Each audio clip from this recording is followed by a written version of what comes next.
¿Se imaginan que una condena por un delito grave, pero muy grave, simplemente se esfume? No porque aparezca una nueva prueba de inocencia, sino porque al sistema de justicia literalmente se le acabó el tiempo.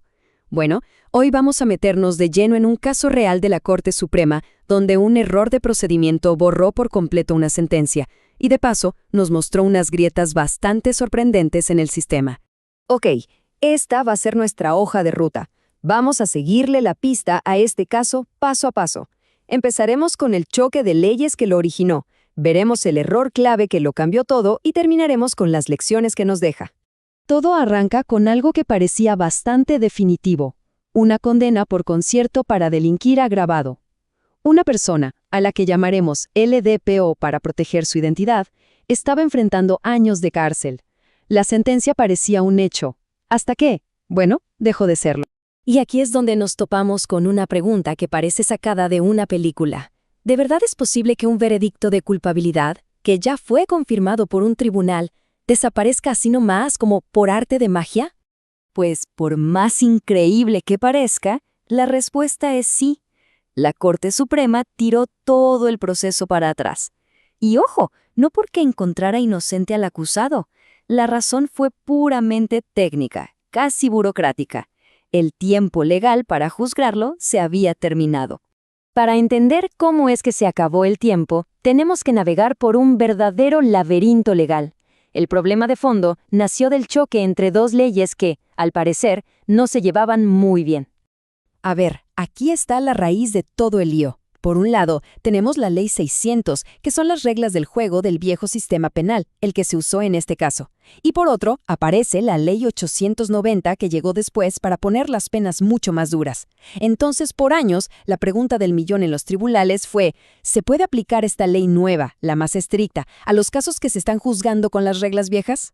Como se podrán imaginar, este debate generó un montón de confusión, así que la Corte Suprema tuvo que entrar a poner orden, y lo hizo creando una regla súper clara, una especie de checklist de 3 puntos para que no quedara ninguna duda de cuándo sí y cuándo no se podían aplicar esas penas más graves.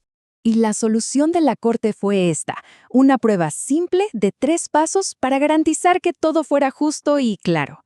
Solo si se cumplían estas 3 condiciones al pie de la letra, se podía aumentar la pena. Si faltaba una sola, por pequeña que fuera, el aumento de pena quedaba totalmente fuera de la ecuación. Bien, entonces, el punto clave es entender qué fue lo que falló en este caso en particular.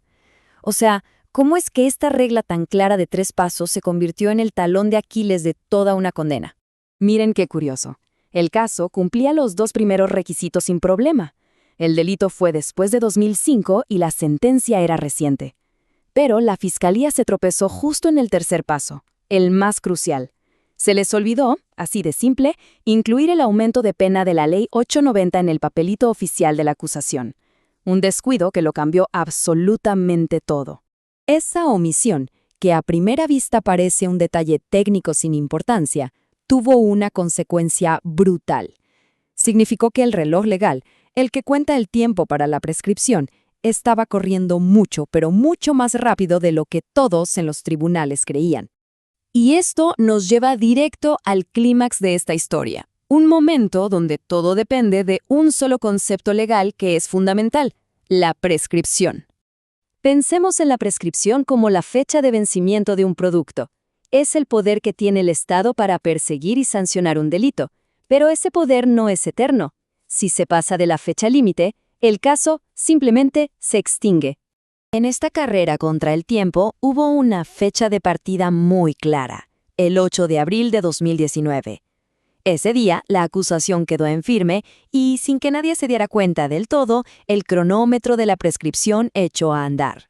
El cálculo era bastante sencillo, la verdad. La justicia tenía como fecha límite el 8 de abril de 2025 para dictar una sentencia final. ¿Pero qué pasó?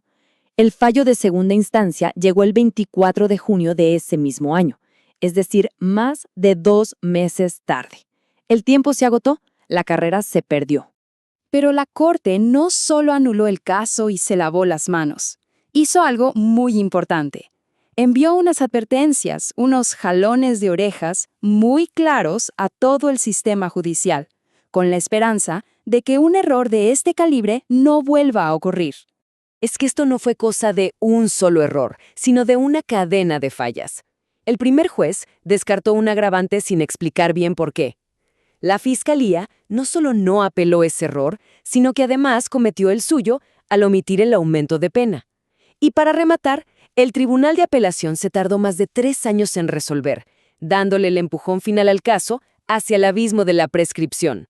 Al final, este caso nos deja una lección un poco incómoda. En el mundo de la justicia, las reglas del juego son tan importantes como el resultado final.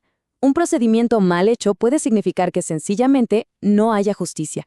Y nos deja con una pregunta en el aire. ¿De qué sirve ganar un caso si al final se pierde la batalla contra el calendario?